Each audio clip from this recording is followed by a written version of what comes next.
교회에는 목사, 전도사와 같은 전문 사역자들도 있고 장로, 권사, 집사 같은 평신도 직분자들도 있습니다. 왜 교회에는 이러한 직제가 존재할까요? 또 교회를 구성하는 사람들에게 부여된 각각의 직분과 직위에는 어떤 차이가 있을까요? 우리는 이러한 직제를 어떻게 바라보아야 하며 어떻게 실현해야 할까요? 오늘날과 같이 수직관계가 부정적으로 인식되고 평등이 중요한 가치로 인식되는 시대 속에서 교회가 어떠한 위계질서 속에 놓여 있다는 것은 그 자체만으로도 개선되어야 하는 것으로 여겨지기 쉽습니다.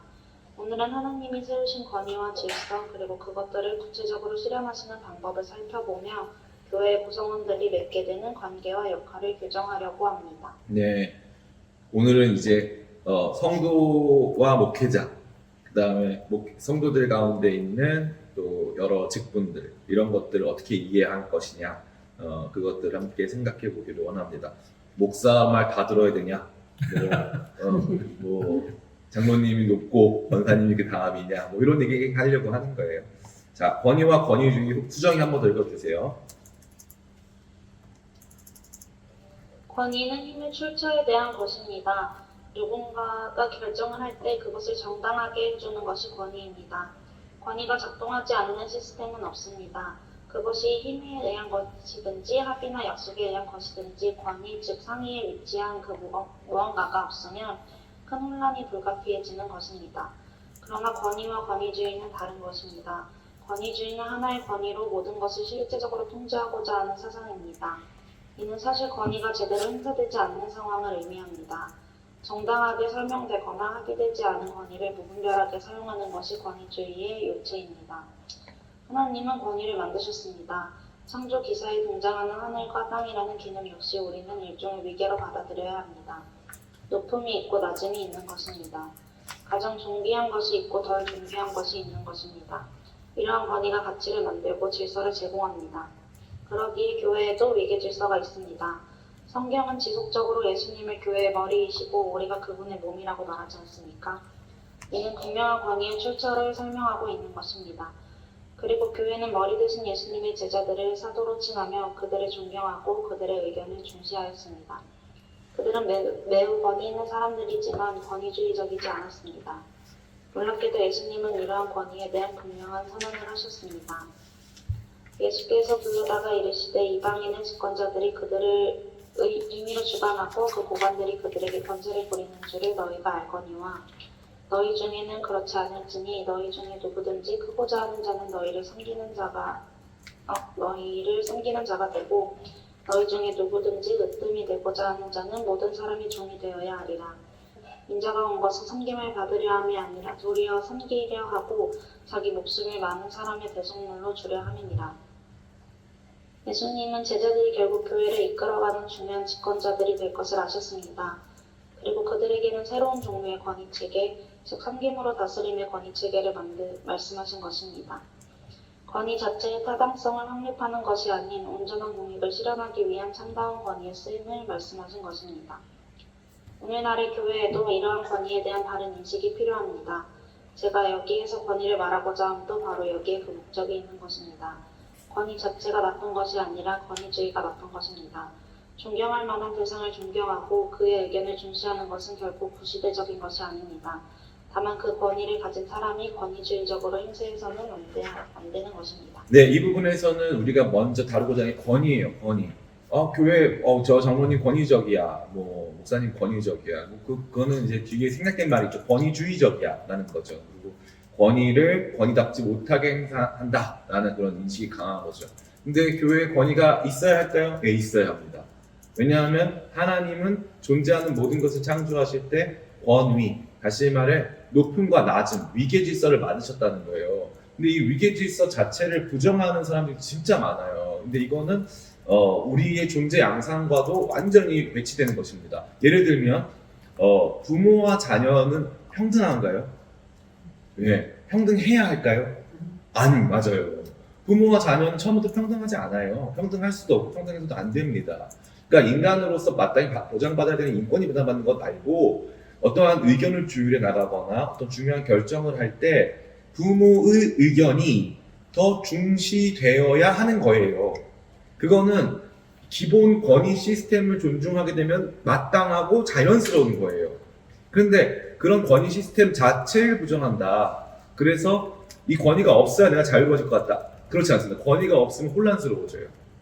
혼란스러워집니다. 그러니까 제가 오늘도 조금 많은 고민을 했는데, 차성진 목사님 제가 뭐 싫어하진 않지만, 그분은 싫어하지 않은 엠마오, 그 엠마오 연구소라고 하는 차성진 목사님이 한 분 계신데, 그분이 예전에 뭐 연예인 풍자 씨, 뭐 작가 김이나 씨, 이런 방송에 이제 스님하고 신부님 같이 나와가지고 동성애 관련된 이야기를 하시면서, 자기가 이제 동성애를 죄라고 가르치는 건 성경에 나와 있는 것이기 때문에 그렇게 가르친다. 그러나 성경에는 다른 종류의 이성애에도 문제가 있음을 밝히고 있다. 이제 이런 언급을 이렇게 하시더라고요.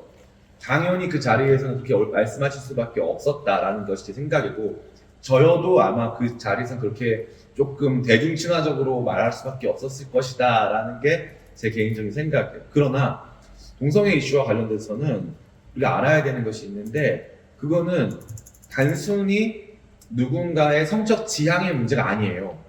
이거는 우리의 존재 양상, 자연 질서, 창조, 이 모든 것을 다루는 굉장히 많은 것들을 함의하고 있는 것입니다. 그러니까 한마디로 핵폭탄은 아니야, 그거 핵폭탄은 아닙니다. 그러나 핵폭탄 버튼이에요. 그래서 그걸 누르면 이렇게 다 따라가다 보면 핵폭탄이 터지는 거예요. 그게 대표적인 게 바로 동성애고요. 이 동성애가 과거의 동성애, 즉 문화적 동성애와 다른 점이 있어요.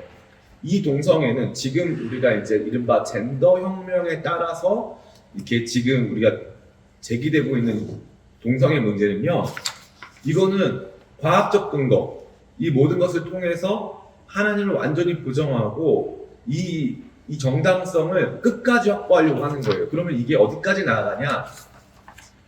완전한 평등까지 나가게 돼 있어요. 그러면 제가 질문 드릴게요. 동물과 성관계를 맺는다. 이거 뭐예요? 어떻게 가르쳐야 돼요? 초등학교에서, 중학교에서, 고등학교에서 어떻게 가르쳐야 될까요? 그거는 사람이 그럴 수도 있다고 가르쳐야 될까요? 예. 우리는 왜 이 이야기에 대해서는 침묵하는지 모르겠어요. 이 권위 시스템 진짜 중요한 거예요. 이게 있어야지 뭐가 옳고 그름이 판단이 난다니까요. 최종 누가 판단할 거냐? 심판이에요, 심판. 누가 판단할 거냐? 저 사람한테 물어보자. 저 사람이 권위가 있다. 이렇게 된다는 말이죠. 그러니까 이 권위 질서, 위계 질서 자체를 부정하는 것은 전혀 건강한 것이 아니고 여러분이 행복하지 않습니다. 그러니까 한마디로 게임을 하다가 마음에 안 든다고 심판을 없애버리는 거예요. 그러면 게임은 진행할 수가 없어요. 그러니까 가끔 보면 프로게임 막 몇백만 불 막 돈이 걸려있고 막 이래도 심판이 오심을 하잖아요. 비디오 판독기가 있어도 오심을 합니다. 그러면은 사람들이 이제 슬슬 얘기가 나오죠. 심판 AI로 바꿔야 된다. 아니면은 뭐 심판 제도를 없애야 된다. 근데 그게 쉽습니까? 어려워요. 어렵습니다. AI가 심판했다면 나중에 AI를 없애자고 할 거예요. 사람들 마음이 그래요. 그러니까 이 심판이라고 하는 권위, 기준, 이런 더 상위하는 그런 결정을 내릴 수 있는 힘의 원천이 필요하다는 것입니다. 그래서 이거를 부정하면 절대 안 되고, 다만 이것을 사용하는 방법이 있다 이 말이에요. 이 권위를 누군가 가질 수 있어요. 심판으로서, 또 중요한 지도자로서, 인도자로서 권위를 가질 수 있어요. 근데 그 사람들이 가져야 되는 마음이 권위를 갖되 권위주의적이서 안 된다. 그러니까 한마디로 내가 판단해 줄게, 이렇게 판단을 할 수 있어요. 좋게, 또 원칙에 따라서. 근데 내가 판단하는 사람이니까 너네가 나 섬겨야 돼. 내가 하는 말이 다 맞아. 이렇게 안 하고 이 권위를 갖되 설득하고, 권위를 갖되 설명하고, 권위를 갖되 힘으로 찍어 누르는 게 아니라 권위를 갖되 사람들을 초대하고 안아줄 수 있는, 그래서 굉장히 모순적이지만 권위와 더불어서 그들을 향한 존중을 갖는 것이 필요하다. 교회의 모든 리더십 직분제도 이런 것들을 이해할 때 여러분 그런 거 알나요? 형제단 알아요? 형제단? 플리머스 형제단 이런 거. 이게 1825년도에 영국에서 형제단 운동이 일어났어요. 형제단 운동, 다비라고 하는 사람 중심으로 일어났는데, 이 형제단 운동이 뭘 주장하는 거냐면은 성도들은 평등하다, 이걸 주장해요. 그러면은 형제단 운동은 신학교도 인정하지 않습니다. 신학교 인정 안 해요. 일단 형제단은 이단이 아니에요.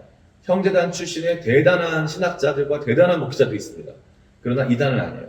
그런데 재밌게도 그 교회 안에서는 그런 이 그런 평등을 굉장히 중시합니다. 웃긴 게 뭐냐? 그러면 형제단에 장로가 있을까 없을까요? 없어야 되잖아요. 있습니다. 있어요. 장로가 있고요. 장로님을 형제님이라고 불러요. 그게 다죠. 예. 더 재밌는 얘기. 형제단에 담임 목사가 있을까 없을까요? 있습니다. 담임 목사는 있어요. 그러니까 아무리 평등을 주장해도 평등의 끝으로 가면요. 평등의 끝으로 가면요. 반드시 거기 안에서 그 평등을 만들어내야 하는 최종적 권위가 등장하게 돼 있다 이거예요. 근데 그 사람이 그 평등을 만들어주지 않으면 그 사람을 없애면 평등이 되는 게 아니고 다른 사람이 그 권위의 주체가 됩니다. 그러니까 이게 제일 중요한 겁니다. 공산주의가 위험한 게 바로 이거예요. 공산주의가 평등을 말하잖아요. 근데 평등하지 않아요. 공산주의는 절대 평등할 수가 없습니다. 절대 평등할 수가 없어요. 외치노하긴 하지만 그래도 여러분에게 좋은 시사점이 될 수 있으니까 에너메이터 게이트라는 영화가 있어요. 거기 보면은 이 소련 스탈린그라드 전투를 다루고 있는데 소련군의 이제 정보 장교 혹은 공보 장교라고 하는데 이제 여론을 형성하는 장교가 있단 말이에요. 근데 또 소련군의 이 저격병이 있어요. 자기가 좋아하는 여자가 이 저격병을 사랑하죠. 공보 장교가 봤을 때는 자기가 더 이 당 안에서는 계급이 높아요. 그런데 저 저격수를 이제 어떤 여자가 사랑한단 말이에요.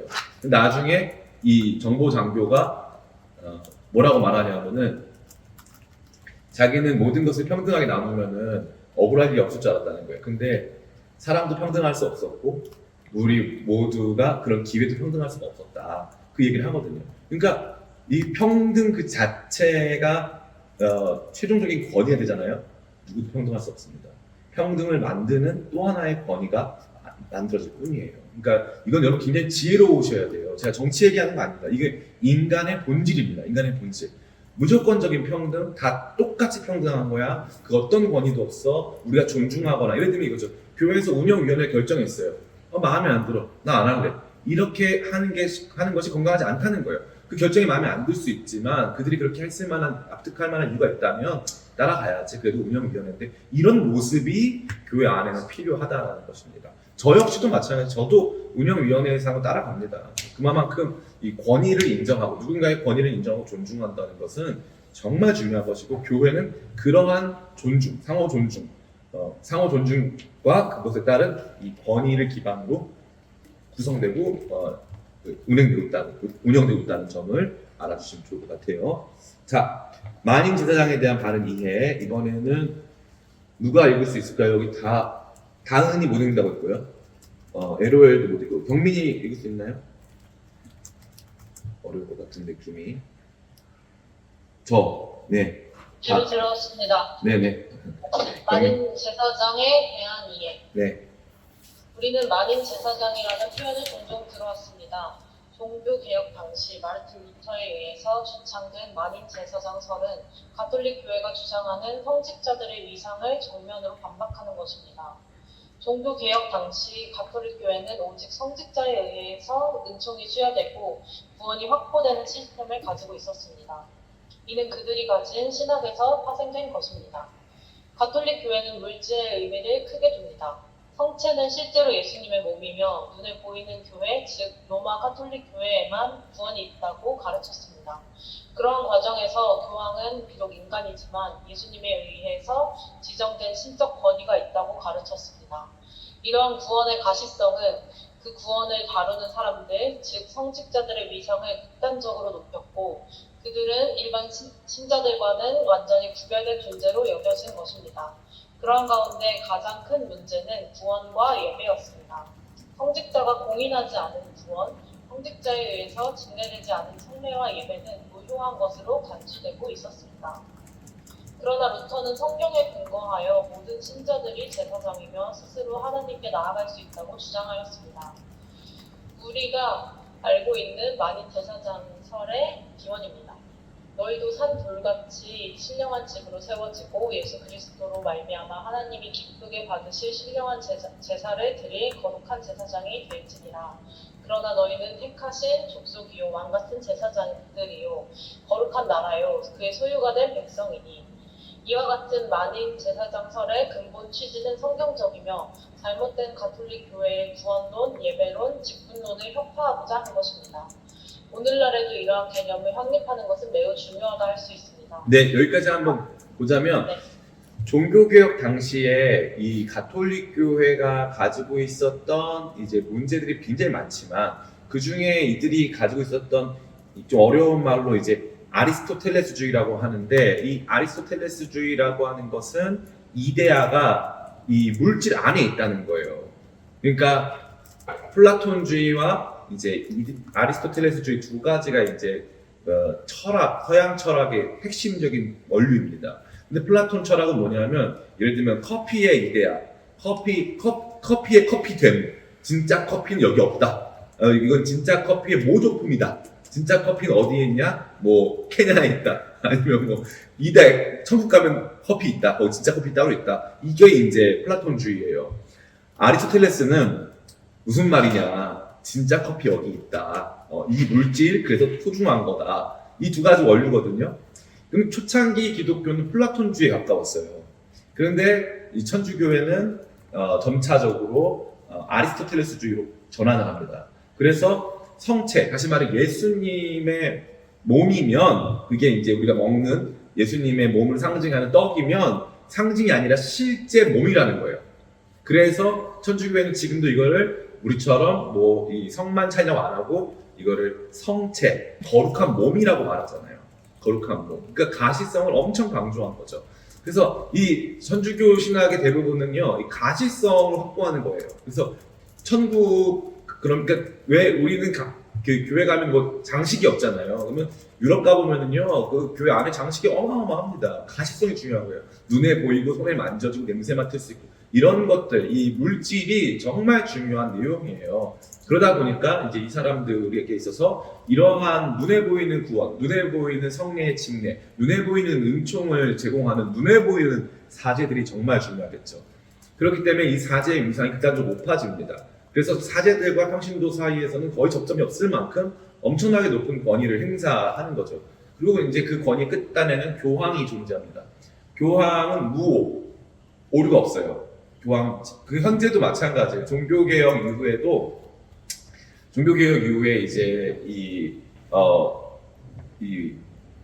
반종교개혁 트렌트 공의회라고 하는 트렌트 이탈리아 북부에 가면 도시가 있는데, 트렌트 공의회라는 게 있는데, 트렌트 공의회가 종교개혁이 전 유럽을 휩쓰니까 종교개혁자들이 말하는 내용에 대해서 반박하려고 한 공의회가 트렌트 공의회예요. 근데 그 트렌트 공의회에서 의결한 내용이 이제 교황 무오설, 교황은 그래도 무오하다. 그러니까 권위를 지키되 극단적으로 지킨 거죠. 교황이라고 하는 한 명의 인간은 절대 오류를 범할 수 없다. 왜냐하면 그렇게 될 경우에는 엄청난 파장이 벌어지니까. 근데 그렇다면 루터는 왜 이 만인제사장을 주장했냐? 보세요. 사람들이 성경의 말씀 믿기 시작했어요. 근데 성경대로 믿으면 진짜 교회의 모습이 보여요, 안 보여요? 네, 놀랍게도 안 보이죠. 왜냐하면 천주교회는 여기 앞에 건물이 있어요.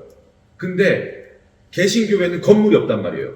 그러니까 안 보인다고, 이게. 그리고 천주교 사제들이 있는데 우리는 사제가 없잖아요. 사제가 없으니까 이 사람들이 느끼기에는 어떤 마음이 드냐면은 자기가 안정되고 확보된 구원의 자리에서 이제 불안정한 구원의 자리로 옮겨온 느낌이 드는 거예요. 그래서 그동안 나를 이끌어주던, 나를 하나님 보좌 앞으로 이끌어주던 성직자들은 어디 갔지? 그 교회는 어디 갔지? 그 십자가는 어디 갔지? 그 성상, 그 성인들의 성상들은 어디 갔지? 하나도 없단 말이에요. 그러니까 루터가 보기에는 지금 이걸 빨리 깨우쳐야 되는데, 그때 얘기해줄 게 뭐냐면, 제사장 없어도 된다. 눈에 보이는 거 없어도 된다. 우리 각자가 하나님 나갈 수 있다. 라고 하는 이 만인 제사장설을 이제 주창하게 됩니다. 이 말은 당연히 맞는 말이고요. 심지어 이 성경 구절도 있음에도 불구하고 이건 루터가 새로 개발한 게 아니라 원래부터 이 말이 맞는 말인 거예요. 그 당시에 필요했다라는 거죠. 이게 정말 중요한 내용이 아닐 수 없는 것입니다. 그래서 이 만인제사장설이 나오게 된 이 동기를 반드시 알아야 된다. 목회자가 신격화되고 눈에 보이는 가시적 은총의 수단들이 절대시되는 상황 속에서 반드시 필요했던 것이 이 만인제사장설이고, 우리 각자가 하나님께 나아가야 한다라고 하는 그런 측면을 가지고 있습니다. 또 한 가지는 이 당시만 하더라도요. 도시 단위로 종교가 달라요. 도시에 이 위원회를 했거든요. 그러면은 종교개혁 시대 때도 마찬가지인데 도시마다 종교가 다릅니다. 도시가 우리가 천주교를 가톨릭 받아들이고 했으면 그러면 자동적으로 그 도시의 모든 사람들은 가톨릭 교인이 되어야 하는 거예요. 다 자동적으로. 그럼 개인의 양심이 있습니까? 없습니까? 없죠. 나는 가톨릭 교회 안 믿어요 해도 그 도시에 있는 한 어쩔 수가 없는 거예요. 그러면 사람들이 그 도시에 살면서 종교를 바꾸는 게 쉬울까요? 어려울까요? 어렵죠. 해당 그 도시가 완전히 가톨릭 교회는 못 바꾸는 거죠. 그럴 때 뭐라고 말합니까?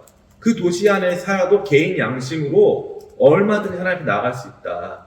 그러니까 얼마든지 하나님 앞에 나갈 수 있다. 가톨릭 교회라고 하는 그 체계와 질서 안에 꼭 들어가야 될 필요가 있다 없다? 없다는 거예요. 개인 양심으로 하나님 앞에 나갈 수 있다는 것을 강조하기 위해서 이 만인 제사장설이 나타납니다. 이 부분과 관련해서 또 딥한 일이 나중에 좀 다루도록 하겠고요. 그런 근본적인 배경이 있다는 점을 아셔야 될 것 같아요. 네, 다음 좀 더 읽어주세요. 그러나 이렇게 좋은 만인 제사장설이 교회 안에서 잘못된 방식으로 사용되거나 인용되고 있습니다.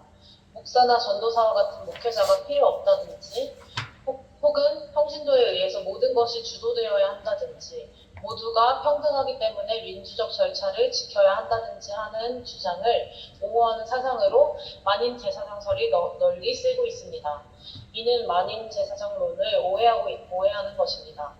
이는 성도 각자가 하나님 앞으로 직접 나아갈 수 있다는 의미입니다. 더 놀라운 것은 원래 제사장이라는 직분은 자신의 죄만을 가지고 하나님 앞으로 나아가는 존재가 아니라 실상은 다른 사람들을 대표하여 그들을 위해서 기도하는 사람임을 고려해 볼 때 만인 제사장은 우리 모두가 하나님 앞에 각자 나아갈 수 있는 존재임을 드러냄과 동시에 우리가 다른 이들을 주님 앞으로 인도하는 역할을 해야 하는 사명자임을 자각하게 하는 말씀이 되는 것입니다.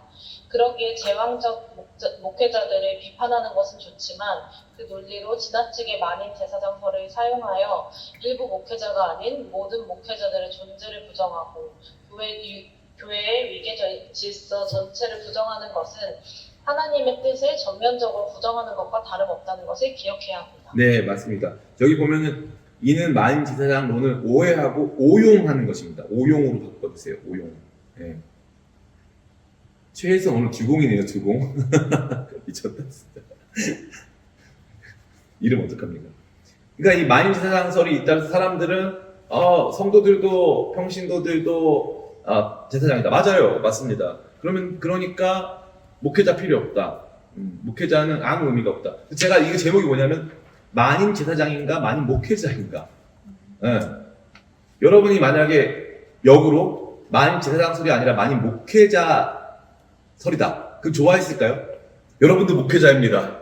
여러분도 전도하시고 여러분도 설교를 하세요. 그럼 좋아했을까요? 아니죠. 네. 만인 제사장설을 우리가 옹호하는 근본적인 우리 현대인들의 동기나 이런 취지는요. 목회자들에 의해서 시달리거나 그들의 권위에 의해서 압박당하고 싶지 않다. 그 동기가 훨씬 커요. 근데 이거는 그 내용이 원래부터 아니었다는 거거든요.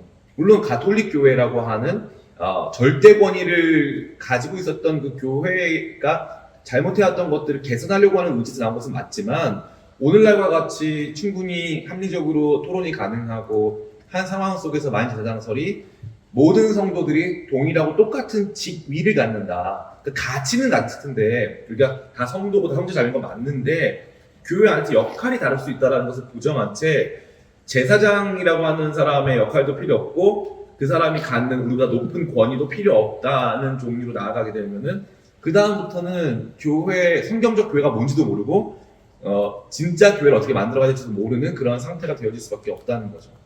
이게 참 안타까운 거예요. 오늘날에는 이제 그 감리교회 같은 경우가 감리교회는 감독제 교회거든요. 그래서 원래 감리교회는 그 지방이 있으면 해당 지역이 있으면 지방회가 있고 그 지방회에서 이제 그 감리사라고 하는 목사님들보다 좀 높은 감독관님이 계세요. 그리고 그 위에는 또 감독이 계시고 그 다음에 이제 그거보다 감독들 전체를 모아서 그거보다 더 제일 높은 감독회장이 있습니다.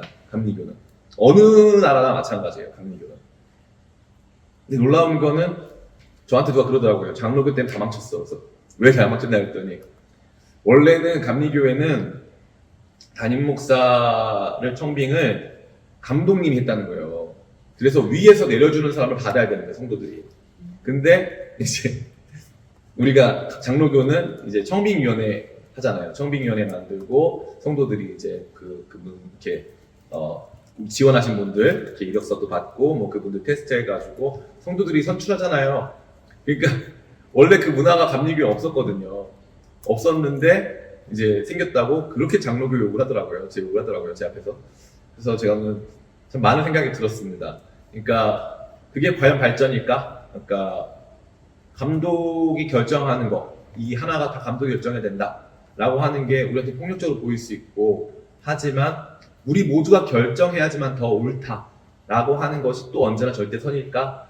교회는 국가가 아니기 때문에 그러한 정도의 책무를 갖지는 않아요, 상호간에. 근데 사실 그런 생각이 들었어요. 그래서 감독님도 좋은 분을 우리가 좀 그분을 신뢰할 수 있다면, 존중할 수 있다면 그분이 추천해 주시는 분도 교회가 받을 수도 있는 것이고, 또 교회가 선출했다 할지라도 사실은 그 결과적으로 안 좋을 수도 있는 거거든요. 그러니까 이걸 우리가 절대시하면 안 되거든요.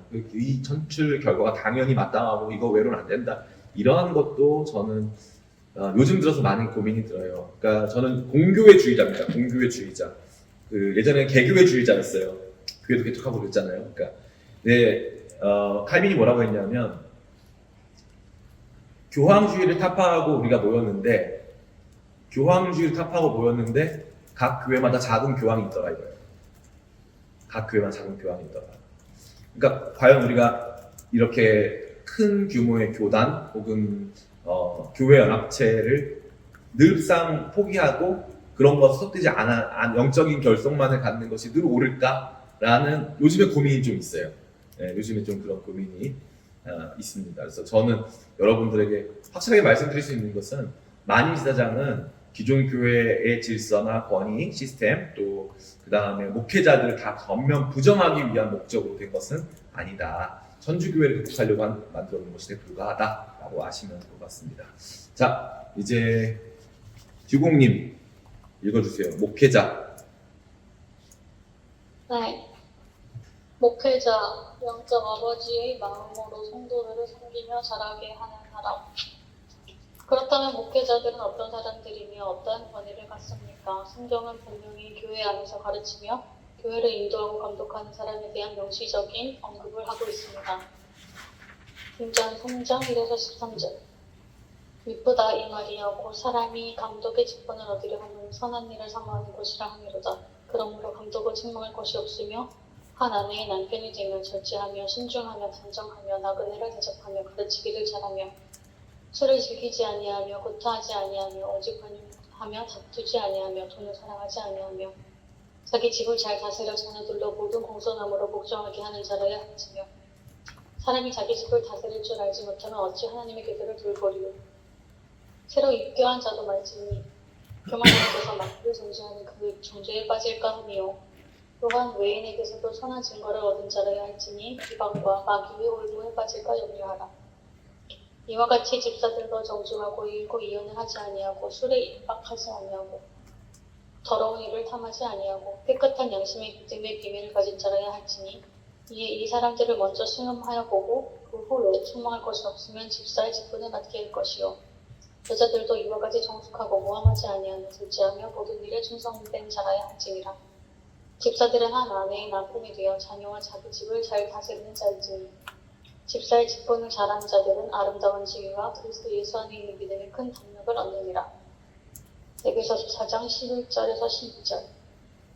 그가 어떤 사람은 사도로, 어떤 사람은 선지자로, 어떤 사람은 복음 전하는 자로, 어떤 사람은 목사와 교사를 삼으셨으니, 이는 성도를 온전하게 하여 봉사의 일을 하게 하며 그리스도의 몸을 세우려 하심이라. 이 부분은 성도들 가운데서 하나님의 말씀을 기반으로 성도들을 이끌어야 하는 지도자들이 있음을 말해주고 있습니다. 여기에 등장하는 목사는 목축에 기원하는 단어이며 가축을 인도하고 관리하는 것을 의미합니다. 그러기에 예수님과 사도들은 모두 다수의 양떼와 소수의 목회자라는 구도의 공동체 질서를 분정하고 있음을 볼 수 있는 것입니다. 이 외에도 성경은 상당히 빈번하게 교회에 하나님의 말씀을 선포하고 그들을 돌보는 지도자들에 대하여 언급하고 있습니다. 다만 이들이 가져야 하는 마음은 권위적으로, 기계적으로 인도하는 것이 아닌 아버지의 마음으로 성도들을 대하고 도우며 섬겨야 합니다. 이는 목회자를 아버지처럼 여기라는 의미가 아니라 목회자가 성도들을 자녀와 같은 마음으로 대하라는 것을 의미합니다. 고린도전서 4장 14절에서 16절 말씀. 내가 너희를 부끄럽게 하려고 이것을 쓰는 것이 아니라 오직 너희를 내 사랑하는 자녀같이 권하려 하는 것이라. 그리스도 안에서 일만 스승이 있으되 아버지는 많지 아니하니 그리스도 예수 안에서 내가 복음으로써 너희를 낳았음이라. 그러므로 내가 너희에게 권하노니 너희는 나를 본받는 자가 되라. 이와 같이 아버지의 마음으로 양떼들을 먹이고 성장시키는 일을 목회자를 권위 있게 여기고 그들에 의한 목양을 인정하고 지원해야 합니다. 목회자들은 그것을 성도들에게 권위적인 모습을 보이는 것이 아닌 아버지의 마음으로 그들을 섬김으로 도리어 그 권위를 통한 건강한 질서를 폭력해 나아가야 합니다. 네. 여기 우리 같이 살펴보게 된 그러면 목회자는 뭐냐? 목회자 얼마나 높냐? 목회자의 얘기를 얼마나 들어야 되느냐? 목회자를 우리가 어떠한 시선으로 바라봐야 하느냐? 성경은 목회자와 관련된 언급을 하고 있죠. 디모데전서 보면은 목사, 감독, 이 감독을 어떻게 선출할 거면 어떤 사람이 목사가 돼야 되는가에 대한 분명한 기준이 등장하죠. 그러니까 아예 성경이 명시하고 있는 거예요. 이런 감독과 같은 사람, 교회에서 가르치는 사람. 근데 왜 성경은 목사를 말하고 감독을 말하는데 왜 우리는 형제 자매만 있으면 된다고 말하냐 이 말이에요. 성경은 감독을 뽑으려잖아요. 근데 왜 우리는 그거를 없는 것처럼 마치 그러니까 우리가 가지고 있는 잘못된 민주주의라고 하는 이 망상이 있어요. 그러니까 그 망상이 뭐냐면 정치체로서의 민주주의는 당연히 인정하죠. 그리고 그게 좋은 거잖아요. 근데 교회나 교회는 가정과 가정에 준한다고 했는데 가정이 민주주의입니까? 가정이 민주적일 수는 있죠. 민주적인 절차들을 일부 수용할 수는 있습니다. 그래서 가정이 민주적이라고 해서 나는 오늘 아빠를 탄핵하고 싶어. 그래서 아빠 탄핵하고 뭐 이러면은 가정 잘 돌아간다. 이렇게 됩니까? 아니잖아요. 그러니까 근본적으로 바라봤을 때 우리가 이거를 민주적 절차나 민주적 가치들이 교회 안에 일부 뭐 쓰여질 수 있고 가치 있는 것 쓰여질 수도 있지만 그것이 이 백성들, 국민들 혹은 또 따라가는 팔로워들을 보호하고 안정적으로 하기 위한 그들의 마음과 소통하기 위한 방식이었기 때문에 의미가 있는 것이지 민주적이기 때문에 다 의미가 있는 것은 아니다라는 것을 반드시 알아야 됩니다. 그러니까 목사는 있어야 되는 거예요. 그리고 어차피 만인 목회자 아니라면서요. 만인 제사장은 받아놓고 만인 목회자 안 받을 거 아니에요. 모든 사람이 다 목회자가 돼야 한다. 그러면 그거 다 부담스러워할 거 아닙니까? 그러니까 어쨌건 교회 안에 소수 인원들이 이 목회자와 같은 역할을 하게 된다라는 것을 인식할 필요가 있다는 거죠. 특별히 거기서 제시된 에베소 4장 11절에 보면요. 여기 사도, 선지자, 복음 전하는 자, 목사, 교사 이렇게 등장하죠. 이거는요. 사도 바울이 고린도전서 12장 등의 로마서 14장 15장 거기 텐데 거기 안에 기록해둔 직분자 목록과 달라요. 왜 다르냐? 여기 보면요. 사도, 선지자, 복음 전하는 자, 목사, 교사 했죠. 그 다음에 뒤에 또 하나 나갑니다. 성도가 등장하죠. 성도는 늘 언제나 단수형이 아니라고 했어요. 이건 복수입니다. 왜냐하면 성은 거룩하다는 뜻이고 도는 따르는 사람들을 말하는 거예요. 도 자체, 이 뒤에 붙는 이 무리 도자는 그 자체로 복수형입니다. 그러니까 여러 군중을 말하는 거겠죠. 그럼 여러 군중들 가운데 몇몇을 삼으셨으니라 되어 있잖아요. 여러 군중들 가운데 이 군중 모두가 이러한 역할을 각자 나눴다는 게 아니라 그 중에 몇 명을 뽑았다는 거예요. 몇 명을 뽑았는데 이들이 하는 일 보세요. 사도, 그 다음에 선지자, 복음 전하는 자, 목사, 교사. 이거 다 누구 역할입니까? 목회자 역할인 거예요. 이거는. 그러니까 목회자의 다양한 사역 국면을 그들이 하는 활동 국면을 이렇게 정리해주고 있는 거예요. 이건 진짜 중요한 내용입니다. 어디서 못 들어보는 내용. 여러분 정말 감사하고 생각해 주시면 좋을 것 같은데요. 어쨌건 그만큼 이 목사의 역할이 중요한 것이고 이 목사직이라고 하는 것을 성경적 권위 아래서 볼 수 있다. 목사는 정말 중요해요. 아까 말씀드린 형제단, 그렇게 평등을 강조하는 형제단도 목사님이 있다. 담임 목사님이 있다. 네. 여러분 아는 사람 중에 조지 밀러 알아요? 5만 번 응답받은 사람? 조지 밀러. 브리스톨 형제단 출신 아닙니까? 네. 신학자 중엔 FF 브루스 이런 사람 다 아주 위대한 신학자, 위대한 목회자들 다이 형제단 출신이고요. 거기에서 놀랍게도 이름만 형제님이지 엄청나게 그들의 의견이 권위 있게 여겨집니다. 그러니까 이거는 인간 사회에서는요 없을 수가 없어요. 모두가 평등한 사회는 존재할 수 없습니다. 기회가 균등하게 주어지고요.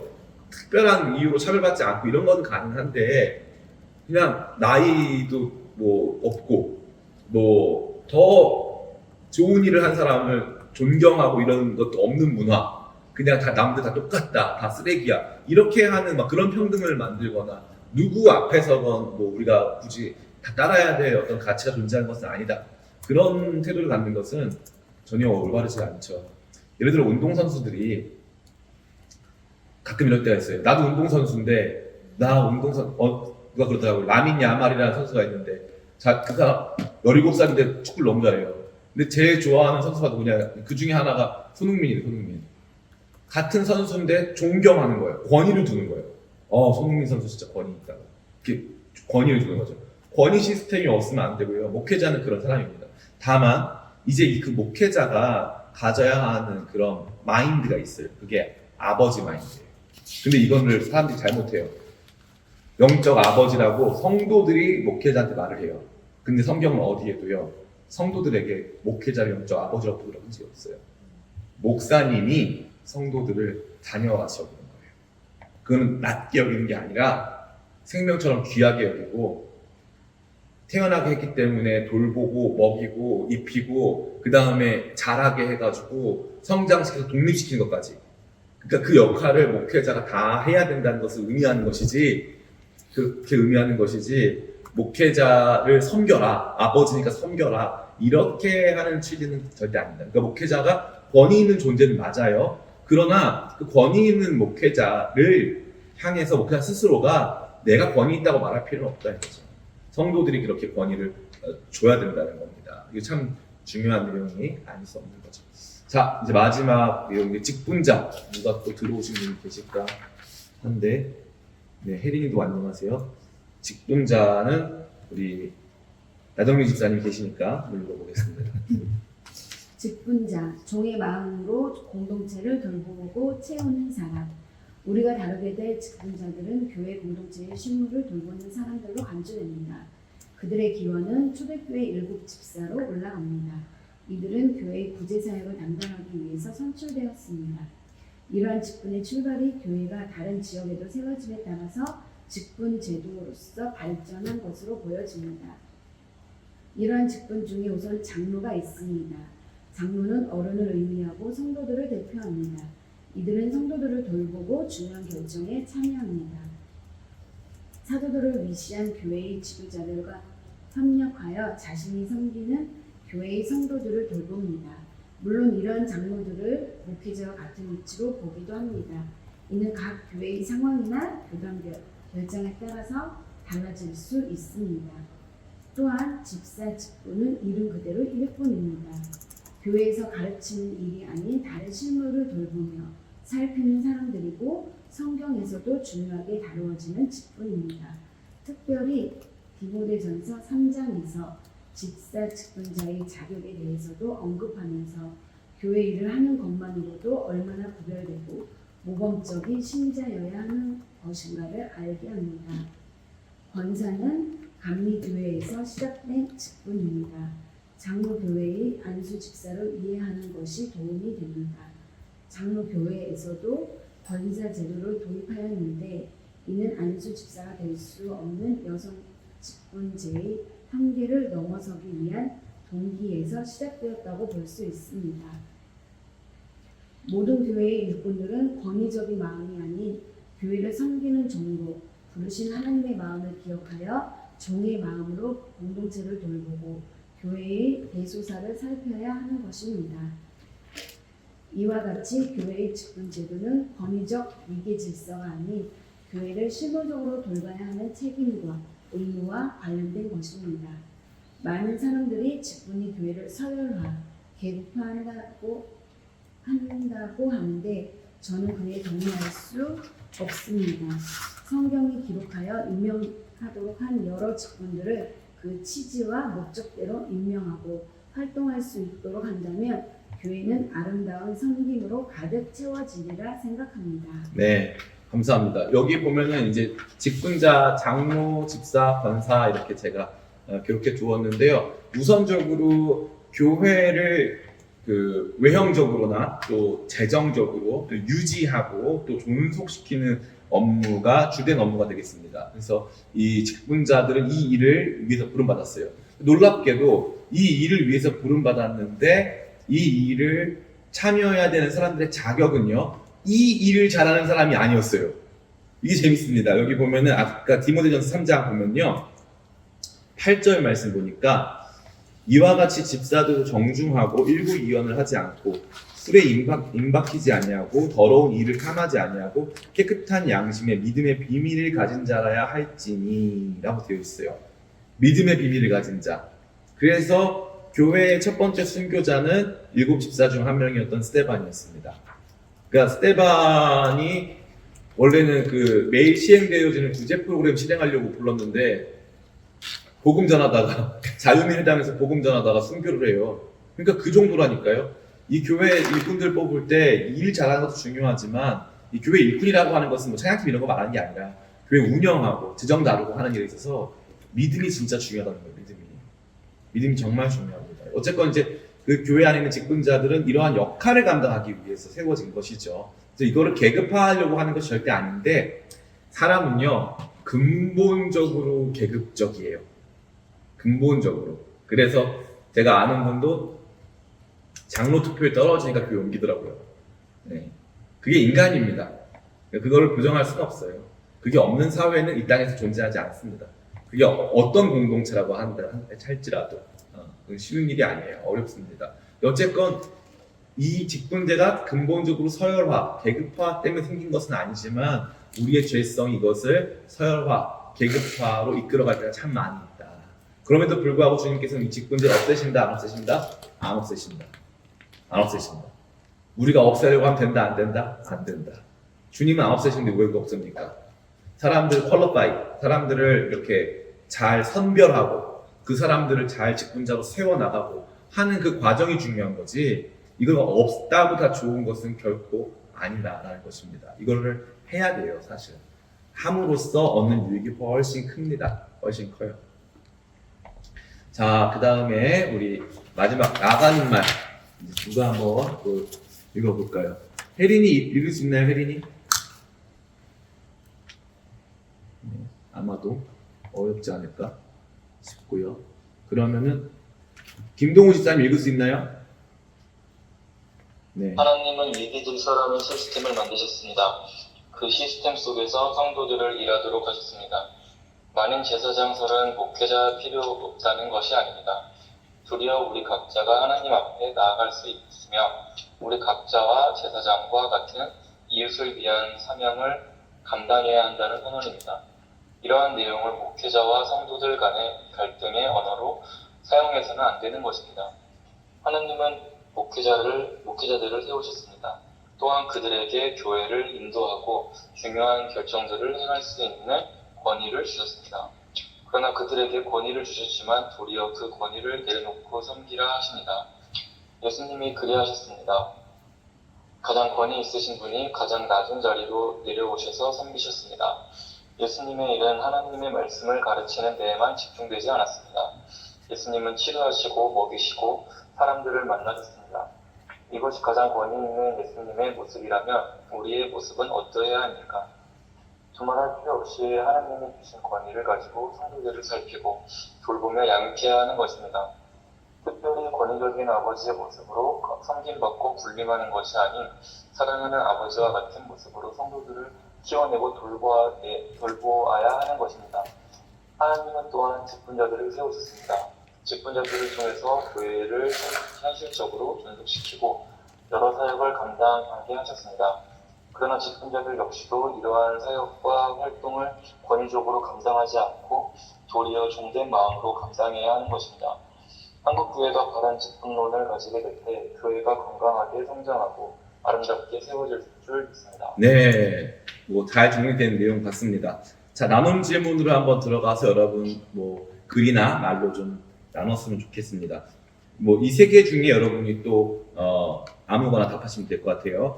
목회자가 교회에 없다면 무슨 문제가 발생할까요? 혹은 목회자에게 그 어떤 권위도 부여되지 않는다면 교회는 어떤 모습일까요? 오늘날 왜 한국 교회는 서열화되고 계급화되었다고 하는 것일까요?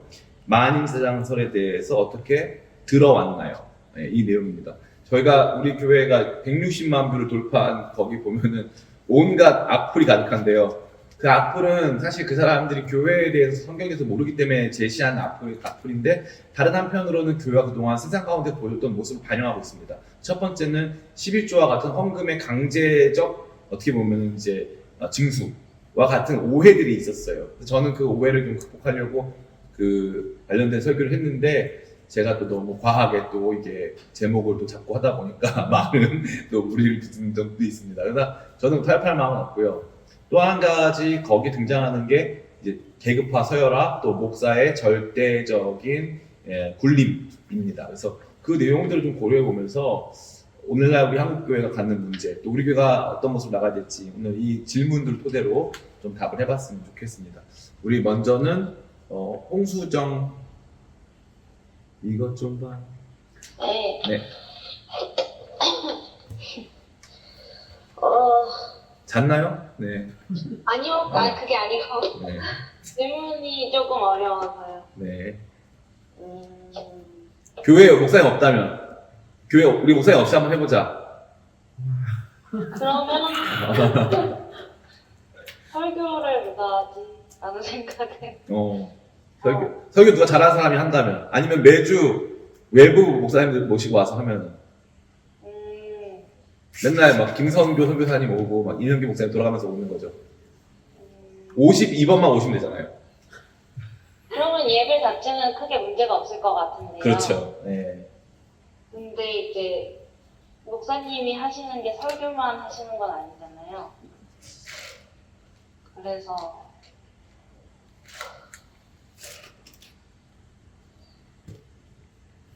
안 좋을 것 같습니다. 옆에 누가 웃고 있는 거죠? 저 혼자 있는데. 아 그래요? 옆에 혼자 있어요. 옆에 누가 웃는 것 같아서 알겠습니다. 다음 사람 지목해 주세요, 수정이가 권위적이지 않게. 네. 그러면 다은 언니요. 네. 네. 저도 뭐 곰곰이 생각을 해봤는데 교회가 가족이라고 하셨잖아요. 그래서 그 꾸려진 가족 안에서 살아가는 그 모습들이 필요할 것 같고 교회가 어려운데 교회가 가족이라고 생각했을 때 그럼 교회를 옮기거나 그런 거는 가족을 새로 만드는 건가? 이런 생각을 막 하다 보니까 그거를 빗대어서 설명할까 어떻게 할까 하다가 저는 한 반을 생각했어요. 학교의 한 반? 담임 선생님이 안 계시면 애들이 어떻게 지식은 채워지겠지만 그 반의 애착을 가지고 이렇게 꾸려나가는 그런 선생님이 필요하다는 생각이 들었고 그러면 그 학생들도 좀 심리적인 안정감을 가지고 잘 성장할 수 있지 않을까? 그런데 그 학생들이 그냥 받아 먹기만 하려고 하고 자기 반을 또 가꾸고 노력하지 않는다면 그 반이 정말 건강하게 학생들로서 채워질 수 있을까 이런 생각들을 하게 됐습니다. 네. 비유적 표현을 하고 싶어서 그걸 생각했어요. 네. 감사합니다. 말씀을 잘하셨기 때문에 다른 질문들도 뭐 만인 제사장설 들어봤나요? 어떤 것 같아요? 저요? 네. 너요. 네. 저는 몇 년 전에 목사님께서 막 그 지역마다 교회가 있었으면 좋겠고 평신도가 이렇게 설교도 했으면 좋겠고 이런 얘기를 하셨을 때 네.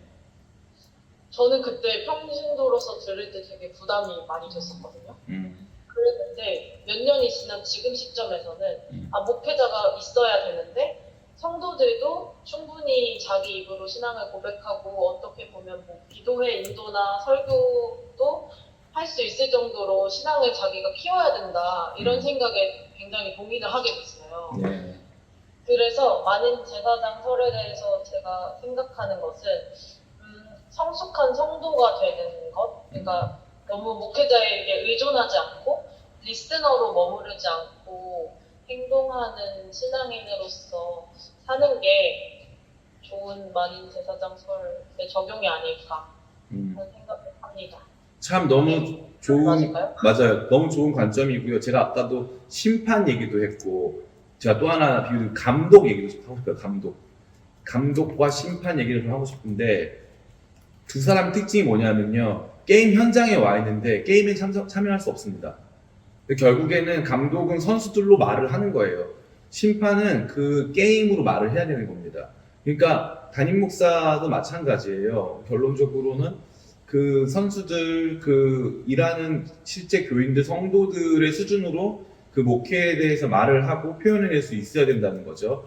그러니까 만인제사장설에 대해서 우리가 생각했을 때 그동안 너무 우리가 감독 없이 하자.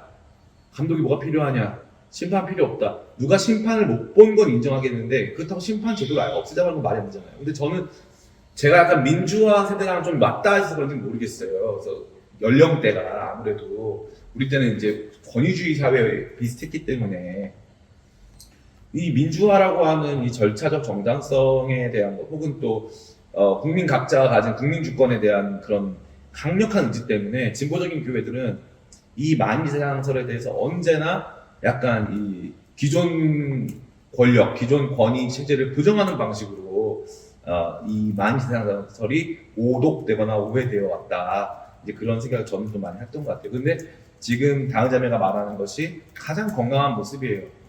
루터도 뭐라고 했냐면은 이 만인제사장이 필요하지만 이런 만인제사장들을 이끌어갈 목회자가 필요하다. 그러니까 만인제사장설은 성도들이 성숙해지자, 성도들 각자가 하나님께 나아갈 수 있다라고 하는 것이지 목회자가 없어야 된다는 뜻은 결코 아니라는 점을 다시 한번 말씀드리겠습니다. 또 다음에 또 찍어주세요. 동호 집사님, 네, 하리 목소리도 들려주실 수 있나요? 참네. 왠지 저 시킬 것 같았어요, 느낌이. 지금 할이 수유 중이어가지고. 네, 네. 저는 항상 이 디모데전서 저희 이제 집사님들끼리 하는 성경 통독하는 모임인데 거기서도 최근에 읽었던 말씀이라 생각을 되게 많이 했었거든요. 근데 이 말씀을 읽으면 과연 내가 집사가 될 자격이 있어서 집사가 됐을까 생각을 했을 때 전혀 자격이 없었고 좀 부끄러운 생각이 좀 많이 들었던 것 같아요. 그래서 이 말씀 보면서 되게 회개도 많이 했었고 되게 교회를 더 사랑하겠다 하는데 지금 교회를 못 가고 있으니까 되게 답답한 마음도 있는데 일단은 한국교회의 그런 계급제 같은 것들이 좀 궁금했던 게 약간 그렇게 세워지는 게 말씀에서 봤을 때는 집사, 안수집사, 장로 이런 것들이 집사 다음에 안수집사, 안수집사는 장로 이런 느낌이 아니고 그 은사가 있는 사람들한테 주어지는 것처럼 저는 되게 보였었거든요. 근데 우리나라는 집사 다음에 해야지 안수집사 될 수 있고 해야지 장로가 될 수 있는 시스템으로 가는 것 같아서 그게 뭔가 계급적인 느낌을 만들지 않나. 좀 그게 과연 그 성경적으로 봤을 때 그런 순서들이 맞나 좀 궁금한 것도 있었습니다. 네. 아니 너무 잘 보셨고요. 전 세계에서 직분제를 일종의 계급화한 국가는 우리나라밖에 없을 거예요. 장로 안 되면 뭐 교회 옮기고 이런 다들 안 하려고 하지 이거를 장로 이런 거 어려워서 안 하려고 하고 집사 이렇게 안 하려고 하지 우리처럼 이거를 계급화하려고 하는 데는 많이 없을 텐데 이게 우리 뭐 동아시아 중에 특별히 이제 제일 유교적 전통이 강한 대한민국이어서 더 그런 것일 수도 있겠다라는 판단도 들기는 합니다. 그렇지만 뭐 제가 사회학자가 아니니까 이것을 뭐 한국교회에서 일어나는 서열화, 계급화 문제를 다양한 관점으로 조명할 수 있는 자신은 없고요. 다만 이제 그러면 안 된다. 여기까지 말씀드릴 것 같고 특별히 집사님이 말한 것처럼 이 말씀에 내가 그 디모데전서 3장 말씀에 내가 부합하지 않은 집사와 같다. 은혜로 된 거다라고 말했는데 이게 참 좋은 고백이에요. 좋은 고백입니다. 그리고 한편으로는요. 모두 볼 수 있냐면 우리가 꿈꿔야 되는 교회의 모습도 보게 되는 거예요.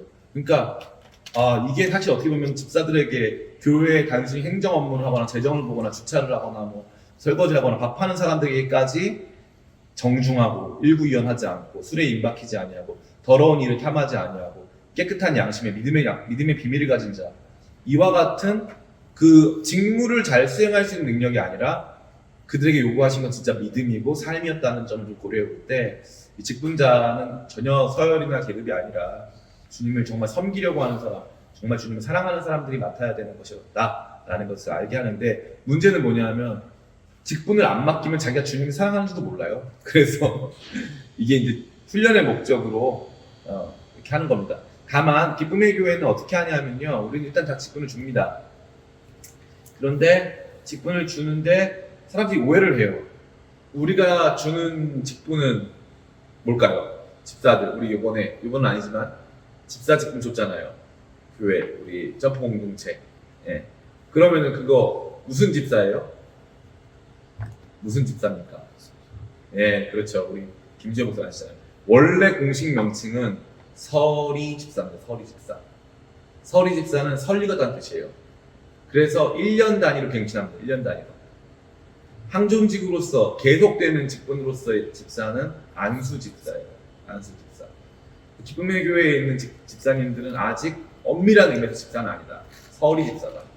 그렇게 이제 아시면 집사가 된다는, 교회를 섬긴다는 게 이만큼 주님을 사랑해야 된다는 것을 알고 지금 김동훈 집사님이 가지고 그 무거운 마음으로 날마다 더 좋은 크리스찬이 되어 가시면서 직분자로서 섬겨주시면 좋겠다라는 생각을 해봅니다. 또 동훈 집사님도 또 찍어주세요.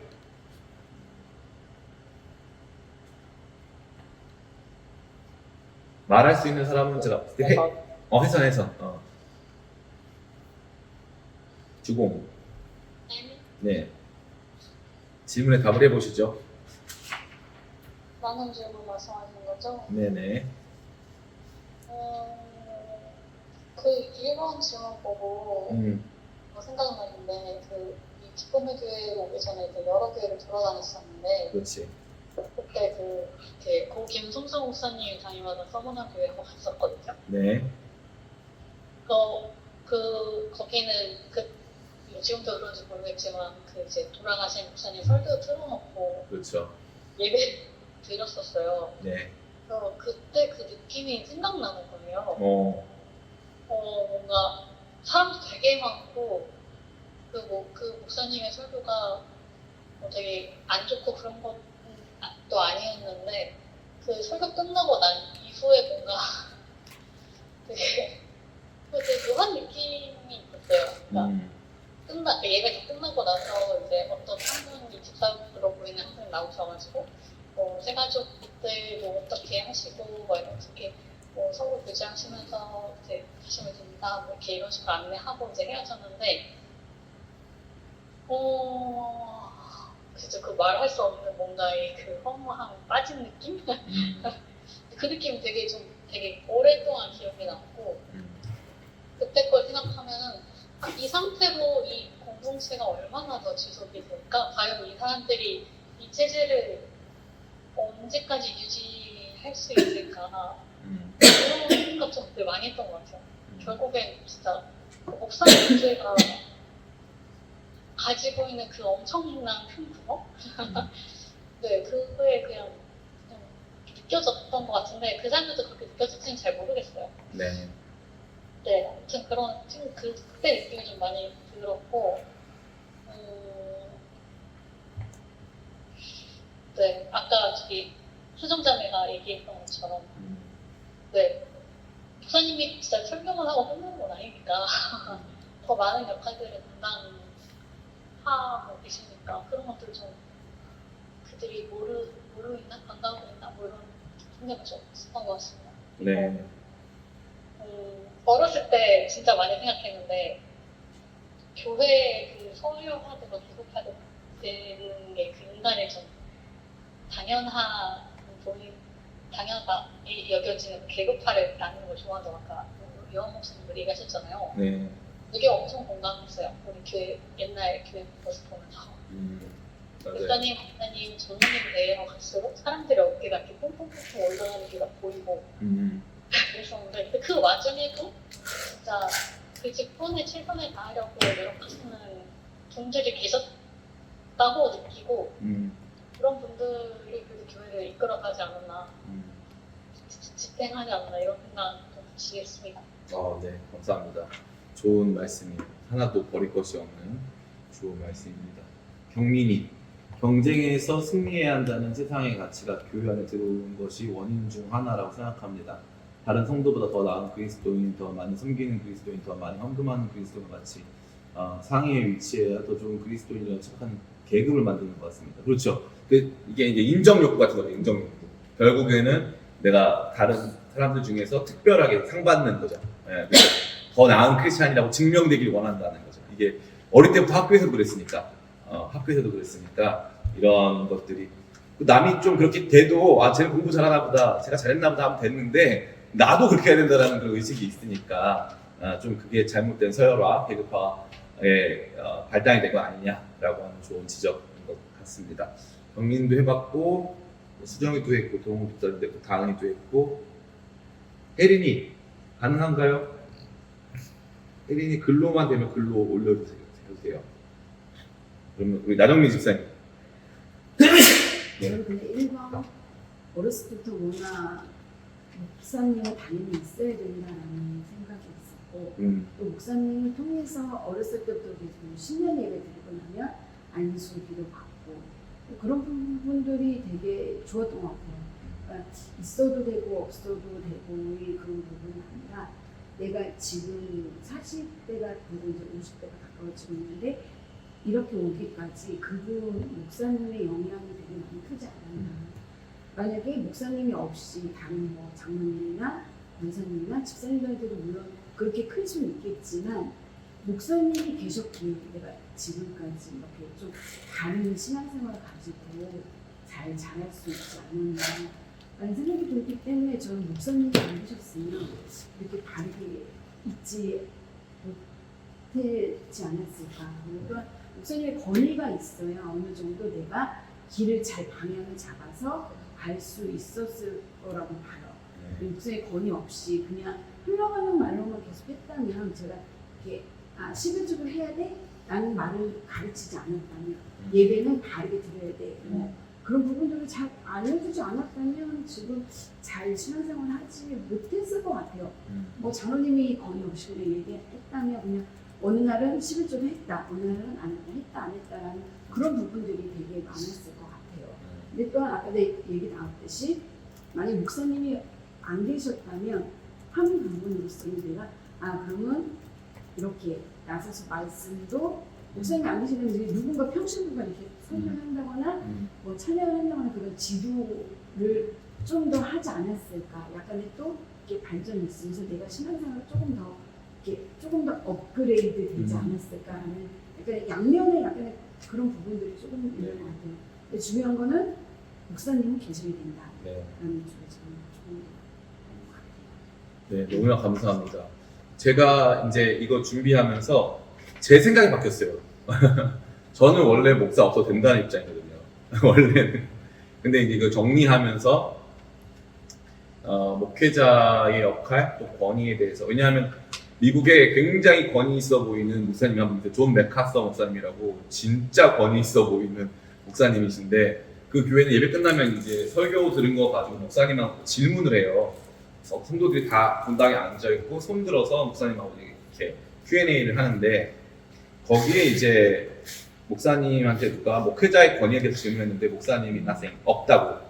목회자에게 개인적인 권위는 존재하지 않는다. 오직 성경 말씀만이 권위다 라고 했어요. 저는 그런 말을 되게 좋아하니까 맞아, 나는 권위가 없어. 성경 말씀만 보면 돼 라고 생각을 했거든요. 근데 성경을 이거 준비하면서 성경을 이렇게 열심히 읽어보니까 놀랍게도 주님께서 권위를 위임하셨어요. 그래서 우리가 원하건 원치 않건 목회자에게 권위가 있을 수밖에 없게끔 돼 있는 거예요. 내가 그거를 나 잘 챙겨줘라, 나 목사니까 너네 나한테 인사해라 이런 정도로 사용하는 게 아니라 사실 교회의 중요한 결정에 있어서 그건 성경적이지 않습니다. 하나님께서 기뻐하시는 길은 이 길이 맞습니다. 라고 하는 어떻게 심판으로서 혹은 감독으로서의 최종적 책임을 진 사람으로서의 어떤 진술들이 필요할 때가 있단 말이에요. 그래서 생각보다 이 만인제사장서를 제대로 이해하면 만인 목회자가 아니기 때문에 목회자가 필요한 거구나. 그럼 저에게도 목회자가 있어야 할까요? 없어야 될까요? 저한테도 있어야 되겠구나. 그러면 우리 뭐 교단의 어른이라던가 내가 존경할 만한 어른을 뭐 그분들을 저의 목회자로 여기고 그분들의 또 지도 편달을 통해서 또 나아갈 수 있는 이 진짜 공교회를 이루어가는 데 있어서 이 목사의 역할과 그 권위를 부정하는 게 아니라 인정하는 쪽이 훨씬 교회에 건강할 수 있겠다라고 하는 생각을 했어요. 근데 제가 이번에 이 얘기 많이 해가지고 여러분들 제가 마음이 많이 상했나 걱정하시는 분도 계신데 뒤늦게 선물 보내시는 분도 계신데 그게 아니라 제가 이걸 요번에 좀 놀래서 그런 거예요. 놀랬고 저한테 굉장히 큰 이슈였어요. 이게 왜냐하면 사실 몇 년 됐죠. 우리가 이제 코로나 기간 막 지나고 막 이러니까 그 스승의 날, 스승의 주일, 뭐 제 생일도 있는데 사실은 제 생일부터 해가지고 이 주간이 있잖아요. 5월달 내내 그런 시간들인데 저한테 고맙다는 카톡이 하나 안 오는 거예요. 딱 여기 계신 한 명의 우리 귀한 형제님 한 분이 저한테 보내주시고 개인적으로 연락이 하나도 안 와요. 그리고 교회 단톡방에서도 그냥 의례적으로 그렇게 하는 것이지 청년부에서도 저한테 해주셨지만 그게 제가 봤을 때는 막 옛날엔 아니었거든요. 막 자발적으로 개인적으로 선물 주면 개인적으로 막 카드 쓰고 막 이랬거든요. 근데 내가 이제 이걸 가지고 나랑 친한 이제 목사가님이 있는데 그 아주 유명한 분이어서 이제 이름 걸어도 않겠습니다. 근데 둘이 친하니까 이제 만나가지고 밥 먹으면서 야 나 이번에 스승의 주일 때 아무도 선물 하나 안 사주더라. 뭐 카톡도 하나밖에 안 왔어. 내가 이렇게 얘기하니까 그 안 가르친 네가 잘못이지 이러는 거예요. 나는 그 말 되게 싫었거든요. 저한테 잘해주세요. 이걸 가르친다니까 너무 자존심 상하잖아요. 근데 그 말을 계속 곱씹었어요. 계속 곱씹고 보면서 저 사람들이 나한테 잘해줄 때 내가 기쁠까 저 사람들이 기쁠까. 저는 원래 인프피이기 때문에 원래대로 하면은 2019년도까지는 생일 때 단톡방 나가거나 갔어요. 생일 때 칭찬받는 너무 부담스러워가지고 단톡방 나가거나 아니면 그날 수요 예배가 다른 분이 설교했어요. 내가 간 날, 내 생일날 교회 나간다는 건 선물 갖고 와라 이런 느낌이니까 난 그걸 못하는 체질이에요. 원래부터. 그런데 처음으로 느낀 거예요. 처음으로 우리 성도들한테 사실 그게 행복한 시간일 수 있었을 텐데 내가 누군가가 부담 가질까봐 또 내가 부담스러우니까 그거를 아예 안 해준 것이 사실 그런 의미에서 우리 부목사님들도 저 때문에 못 받는 거예요. 저 때문에. 왜냐면 담임 목사 그냥 안 받으니까 이제 뭐 눈치 안 볼 수도 있겠지만 어쨌건 많이들 못 주고 있는 것 같은 느낌이 들더라고요. 그래서 저는 이게 조금 개인적으로는 이번에 이거 하면서 목회자의 권위, 그 권위라는 건 힘이 받기 위한 것이 아니라 교회를 바른 방향으로 이끌어가기 위해서는 꼭 필요한 거구나라고 제가 많이 느꼈던 그런 강의 아니었을까 하는 생각을 해봅니다. 김동훈 지사님 의견 주셔가지고 제가 한번 교회 전체적으로 어린이 주일이 있는데 스승의 주일이 없어요. 스승의 주일을 만들면 좋을 것 같습니다. 저도 기쁨의 교회 선물 한 번도 못 받았는데 맞아요. 다른 교회 다닐 때 이게 전통이거든요. 선생님들 선물 다 주고 막 애들 선생님 감사합니다 이걸 해야 되는데 이제 저는 이걸 저한테 집중되는 게 싫으니까 오직 주님만 드러나셔야 되니까 근데 이게 제가 워낙 선교적 재질이어서 그래요. 그러니까 저는 전투적인 사람이라 전투의 생일이 어디 있고 전투에 그런 게 어디 있습니까? 그러니까 그러다 보니까 교회가 막 선교하고 막 움직이고 역동적으로 움직이는 데 관심이 있어서 이런 거를 제가 못했다. 이제 그런 생각이 많이 들면서 고민이 많습니다. 뭐 이건 제가 뭐 기왕에 이제 공론화 했으니까 제가 요즘 고민이 많아요. 나이를 먹으면서 옛날 같았으면 안 했을 말들을 많이 합니다. 왜냐하면 저 후회하고 싶지가 않아요. 후회하고 싶지 않은데 이제 제가 설교한 대로 9월 28일 날 이제 담임 목사 재신임 투표를 하려고 하는데 저는 진심으로 제 무슨 권한이나 뭐 우리 교회의 어떤 정치적 안정을 위해서 하려고 하는 게 아니에요. 놀랍게도 저도 고민이 있어요. 제가 지금 이런 모습으로 기쁨의 교회 담임 목사를 계속하는 게 그러니까 아까 수정이가 말했잖아요. 목사님이 설교만 하는 건 아니니까요. 근데 저는 교회에서 설교만 하고 있거든요. 놀랍게도. 그러니까 제가 야 이거 맞나? 이런 생각이 들어요. 여러분의 아버지일까? 내가 여러분을 자녀와 같이 대하고 있나? 근데 말을 못 하겠어요. 내가 자녀가 없으니까 자녀와 같이 대한다는 게 뭔지를 모르겠어. 때로는 혼도 내야 되는데 혼내면 마음 상할까? 또 때로는 뭐 명확하게 말을 해야 되는데 그러면 또 반대쪽 의견 가진 사람들이 마음 상할까? 저 사람 떠날까? 이런 마음 때문에 제가 이제 목회자로서, 설교자로서의 이요한 뭐 혹은 사역자, 그러니까 선교 뭐 동원가, 선교적인 전략가로서 이런 사람으로서는 제가 봤을 때 제가 나쁜 사람은 아니에요. 근데 목회자, 그러니까 존재감으로 말하고 사람들 따뜻하게 대해주고 그리고 그냥 이 교회를 진짜 돌보는 그런 사람으로서는 제가 생각했을 때는 제가 이렇게 적합하지가 않다. 우리 교회가 앞으로 당분간 이런 일들을 지속적으로 겪어 나가야 되기 때문에 저는 이제 개인적으로 기도하는 건 9월 28일 날 재신임 부결되고 우리 교회에 좀 진짜 이런 목회자스러운 분이 좀 오셨으면 좋겠다. 그런 생각을 제가 정말 많이 합니다. 정말 많이. 이거는 사심 없이 말씀드리는 거고 여러분도 같이 기도해 주세요. 그리고 여러분도 의견 내주세요. 목사님 무슨 말입니까? 목사님 그냥 계속 하세요. 이것도 좋은 방법이고 아닙니다 목사님 말씀이 맞아요. 목사님 내려보세요. 저는 이것도 좋아요. 정말 심지어. 그러니까 여러분이 평상시에 본 적이 없는 목사여서 저를 놀라시는 것 같은데 저는 이게 제 모습이기 때문에 바꿀 마음이 없어요. 이러한 갈등과 고뇌까지도 성도들하고 나누고 싶었고 이것까지 포함해서 같이 우리가 이 논의를 해 나가야 되지 않을까라는 생각합니다. 목사는 또 사람이잖아요. 사람인데 이거 뭐 그냥 저는 제일 싫어하는 게 오해받는 거. 뭐 이요한 목사 여기 앉아가지고 뭐 월급 받으려고 와서 뭐 한다. 그래 본 적도 없고 그럴 수도 없어요. 우리 교회는 그럴 수 있는 상황이 아니에요, 여러분. 제가 나가는 게 훨씬 모두가 좋아요.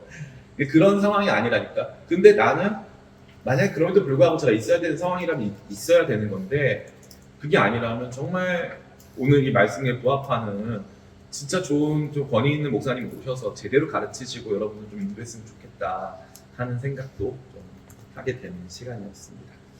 들어온 의견이 있으니까. 설교하시면서 많이 혼내시던데 설교하시면서 많이 혼내시던데 제가 사실 축복도 많이 했어요. 축복도 많이 하고 하는데 진짜 근데 이거는 좀 현재 우리 교회 상황인데 새가족은 엄청 많이 와요. 정착률이 떨어집니다. 심각하게 떨어져요. 그럼 이거는 무슨 문제냐? 목회자 문제가 커요. 새가족이 오면 바로 신방을 하고 바로 끌어당기고 막 해가지고 안착시키고 막 하는 그 열정이 있어야 되는데 제가 그걸 못해요. 이번 주 진짜 웃긴 게 새가족이 왔어요 오전에.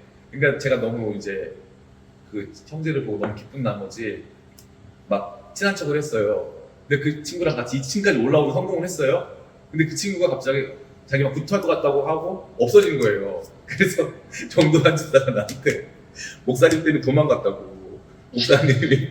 목사님이 너무 적극적으로 나와서 도망갔다는 거야. 그러니까 와 내가 너무 막 아찔하더라고. 근데 알고 봤더니 경제 공황장애가 있어가지고 1층에 잠깐 앉아 있었더라고요. 그래서 끝까지 함께 했었는데 저는 이런 어떤 저의 미숙함, 이런 우리 교회가 이제 새가족이 이렇게 많이 오는데 공루빈이라는 애가 있단 말이에요. 공루빈. 걔는 우리 교회에서 태어난 애예요. 그리고 20살까지 20년을 교회 다녔어요. 우리 교회 20년 다녔어요. 20년을. 군대 체계 갔다 왔죠. 근데 누구도 걔를 안 챙기는 거예요. 그래서 걔가 새가족 명부에 올라온 거야. 내가 눈물이 막 나는 거야. 눈물이. 우리 교회에서 20년 다녔는데 우리 교회 20년이 아니고 우리 어머니 교회 때부터 해가지고 20년 다녔는데 우리 교회 태어난 애인데 걔가 새가족 명부에 있는 거 보면서 눈물이 나면서 얘는 새가족이 아니군요. 우리 교회 산 역사인데 그 교회 바깥으로 밀려난 거예요. 보면서 이거 뭐지? 누가 잘못했지? 내가 잘못한 거예요. 내가 리더들한테 야 리더들 일로 와봐 막 해야 되는데 저는 그걸 못하는 거야. 야 리더들 일로 와봐. 그거 어떻게 합니까 제가? 무슨 권위가 있다고. 리더들이 자발적으로 오면 오는 거고 안 오면 안 오는 거지. 그러니까 이게 저한테 너무 어려워요 지금. 그리고 지금도 점프 공동체 같은 경우에 그룹도 아무도 안 와요. 아무도 안 옵니다. 그럼 제가 이거를 가서 다 오세요. 무조건 와야 됩니다. 이걸 해야 되잖아요. 이제 이걸 못 하겠는 거예요. 이걸 못 하겠어요. 애가 문제입니까? 다 와야죠. 이걸 해야 되거든요. 근데 이걸 못 하겠어요, 저는 그런 스타일의 사람이 아닌 거예요. 그러니까 이게 저한테 요즘에 제일 큰 딜레마예요. 제가 한번 각 잡고 여러분 털잖아요? 여러분 털면 살아남을 사람이 없어요. 저 진짜 무서운 사람이에요. 제가 한번 나서기 시작하잖아요? 아무도 감당 못해요. 이 중에 찬양팀부터 시작해서 그 누구도 저의 서슬퍼런 그 칼날 앞에서 자유로울 수 있는 사람이 없어요. 그래서 제가 제가 뒤로 물러가 있어야 평안한 거예요. 근데 평안은 한데 새 가족이 막 몰려와. 지금 아마 연초부터 지금까지 거의 한 5, 60명 왔을 거예요. 5, 60명. 5, 60명이 왔어도 정착을 못하고 사람이 또 따로 나가요. 여기 보면서 목회자는 목자인데 양떼가 목자 안에서 막 부흥하고 변화되고 막 이래야 되거든요.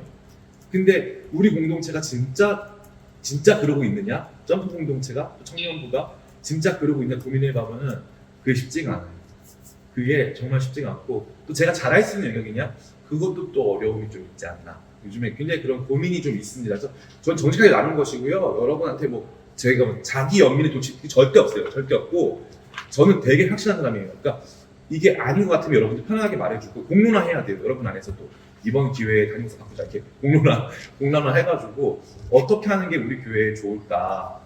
진짜 우리 새우부터 이렇게 오고 있고 국민교회 다 사랑하고 있는데 어떻게 해야 이게 안정을 이룰 수 있을까? 리더들은 뭘 해야 될까? 우리 각자는 어떤 역할을 해야 될까? 직분자들은 어떻게 해야 될까? 이런 좀 그런 고민들을 근본적으로 같이 좀 나눠주시면 좋지 않을까? 저는 생각을 해봅니다. 네. 혜선이 마이크 왜 켰죠? 궁금한 게 하나 있는데 네. 그 아까 권위에 대해서 얘기하셨었던 것 때문에 네. 독립이 필요해서 아까 목회자에 대한 권위를 우리가 인정하고 존중해야 된다 뭐 이런 얘기였잖아요. 네네. 그 권위를 인정하는 데 있어서 이게 근데 존재적으로 아니면 이 사람의 역할에 의한 이 사람의 말이나 그런 행동에 대한 권위를 이게 구분을 할 수 있는 건지 야, 좋은 질문이에요. 없는 건지 좋은 하는 게 질문. 뭔지 뭐 이런 게 좀 궁금하거든요. 네. 자, 이거 진짜 중요한 질문이거든요. 왜냐하면 제가 개인적으로 굉장히 좋아하는 목사님이 있었는데 이 목사님이 담임 목사님이 되시면서 너무 이상해지셨어요. 근데 성도들한테 이분의 권위를 인정하라는 말을 못 하겠는 거예요. 제가 봐도 너무 이분이 권위적으로 행하시니까 권위주의적으로 목사가 말하면 들어야지 뭐 하는 거냐 이렇게 되니까 제가 보면서 저도 막 반감이 일어나더라고요. 그분한테. 제가 굉장히 사랑하는 분이었는데 그래서 그때 제가 느꼈죠. 이게 견제 혹은 담임 목사님에 대하여서 이건 아닙니다라고 할 수 있는 그런 것들 이런 것들이 없는 상태에서 제왕적 권위를 누린다는 것은 결코 건강한 것이 아닐 수 있겠다. 근데 이 대표적인 예가 사도행전 18장인가 19장에 보면은 이제 아볼로가 에베소에 담임 목사로 가니까 브리스길라와 아볼라가 아볼로 목사님, 담임 목사님으로 왔는데 아볼로 목사님이 복음을 잘못 이해하고 있는 거예요. 그래서 브리스길라와 아볼라가 목사님을 따로 식사 초대를 해가지고 목사님하고 아볼로 목사님하고 소통하면서 복음이 무엇인가에 대해서 목사님하고 이야기를 나눕니다. 그래서 목사님이 회심을 해요. 그러니까 보면서 너무 놀라고 브리스길라 아볼라는 평신도인데 성경 전문가인 아볼로를 납득시켜가지고 복음의 내용을 정리시켜 주는 거죠.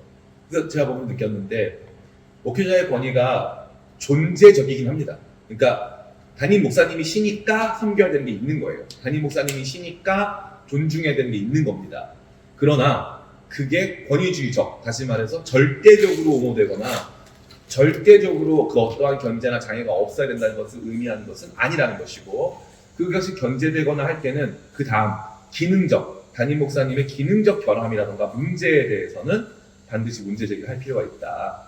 그 얘기는 드리고 싶어요. 그러니까 권위를 존재적으로 인정하되 기능적 문제에 대해서는 보완해드리고 또 그것에 대해서 의견을 개진하거나 또 여러 가지 도움을 드릴 수는 있다라고 정리하면 될 것 같아요. 네.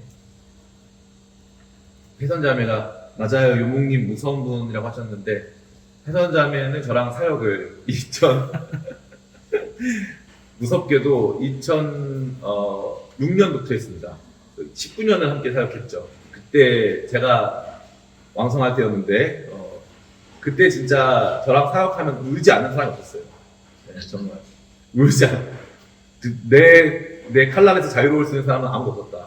정말 매번 사역하면서 남자애들 뭐 여자애들 다 똥같은 눈물을 흘리면서 잘못했습니다.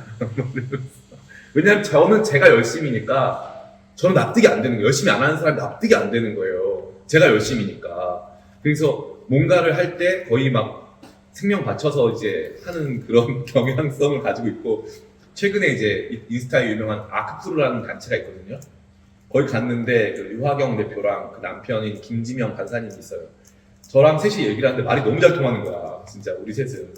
그러니까 진짜 제가 느꼈는데 저는 그냥 이렇게 생활 밀착형 목회를 잘 못하는 것 같아요.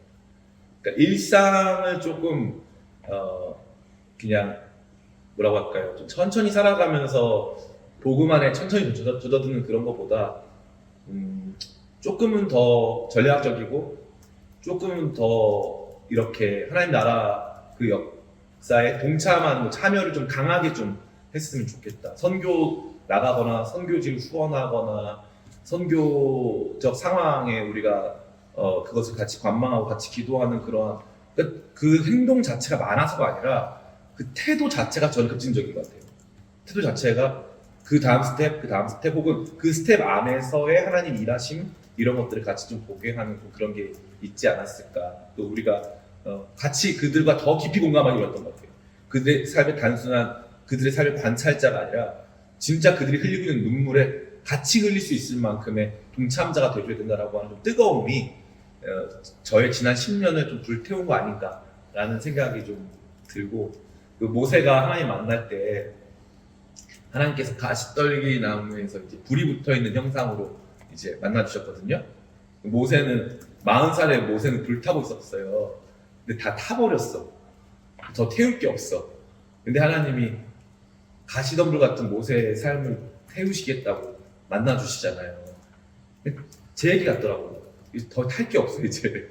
너무 타가지고. 그리고 교회도 이 열정 이런 거를 강하게 하고 싶은데 막 훈련도 받고 싶고 진짜 말씀 학교도 막 하고 싶고, 그러니까 오늘만 하더라도 제가 교회란 무엇인가 이거 하는데 우리 그 방에 40명 있거든요.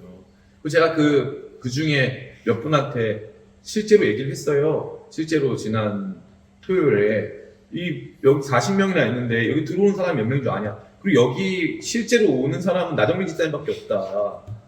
이게 말이 되냐? 그 제가 실제로 말을 했다니까요. 실제로. 그러니까 여러분 제 입장대 보면 알아요. 진짜 제 위치에 서 보면요 제대로 된 게 하나도 없어요. 이게 뭔가 싶어. 너무 부끄러워. 내가 이게 너무 부끄러워. 그러니까 우리 교회 성도님도 아니고 타 교회 성도님은 앉아 계시고 우리 교회 그 40명 중에 이거 숙제로라도 듣는 사람 죄송하지만 10명도 안 됩니다. 그러니까 저는 이거를 그럼 제가 어떻게 해야 이게 풀어편하냐면은 그럴 수 있지. 괜찮아. 그리고 편하게 하세요. 이렇게 해야 다 사는 거예요, 사람들이. 제가 한번 각 잡고 이게 뭡니까? 장난하십니까? 이렇게 되면 이거 진짜 여기에 살아남을 수 있는 사람이 없을 것 같아요. 그래서 제가 이건 이제 빙산의 일각이고 이거 말고도 많습니다. 많아요. 같이 함께 교회 세우자는 건지 말자는 건지 모르겠어요. 솔직히 말하면. 그러니까 이게 저로 하여금 이러면 안 되는데 그러면서 어디서부터 손을 대야 되지? 그리고 손을 대는 게 맞나? 별의별 고민을 다 줍니다. 다 줘요. 그리고 제가 지금 현재로서 제일 안타깝게 생각하는 게 새가족이 그렇게 많이 오고 성도들이 이렇게 왔다 갔다 하는데 리더들은 도대체 뭐 하는 사람들이길래 새가족 하나 못 챙기고 있나? 새가족들을 챙긴 거 말고 그들을 진짜 공동체의 일원으로 왜 못 만들고 있지? 이런 생각이 드는 거죠. 그러면 책임을 추궁해야겠죠? 그럼 여러분 저 감당 못해요. 제가 거룩한 자발성이라는 가치를 갖지 않는 순간 이 중에 우리 교회 성도들 중에 저를 감당할 수 있는 사람 아무도 없습니다. 전 진짜 무서운 사람이에요. 제가 교회에서 주보 글씨야 갖다 다 보는 사람이에요. 근데 말을 안 하는 거예요. 말하면 다 죽으니까. 그러면 아버지 같은 목사님 없어요, 여러분. 없습니다. 그러면. 그러니까 내가 아버지처럼 하려면 지금처럼 쿨하게 하는 게 맞는데 쿨하게 하면은 이게 우리가 제대로 교회 하는 걸까? 우리가 이 사역 하는 거 맞을까? 교회 월세를 1,200만 원씩 내가면서 우리 이렇게 하는 거 맞을까? 이런 고민이 너무나 많이 들어요. 너무나 많이 들어요. 그러니까 제 위치에 앉아 보면은 절대 이해하실 수 없습니다. 그러니까 그러다 보니까 저 자신의 문제로 귀결되고 저 자신의 문제가 아무래도 이런 목양적은 아닌 것 같다. 대신 제가 이끄는 단체나 저의 어떤 외부 사역이나 외부에서 저를 존중하고 저의 의견을 청취하는 그런 태도나 이런 것들은 게임이 달라요. 그러니까 이제 저도 교회에서 제가 성도들 괴롭히기보다는 그냥 교회 바깥으로 나가는 게 성도들도 살고 기쁘고 행복하게 있을 수 있지 않을까라는 그런 조금 그런 생각이 있습니다. 여러분하고 좀 나눠봤어요. 등간에 너무 감사하고 또 추가적인 의견이 있었을 수 있으면 제가 읽지 않았으니까 흑흑 예 맞아요. 네 감사합니다. 어쨌건 예 그냥 기도하고 마치겠습니다.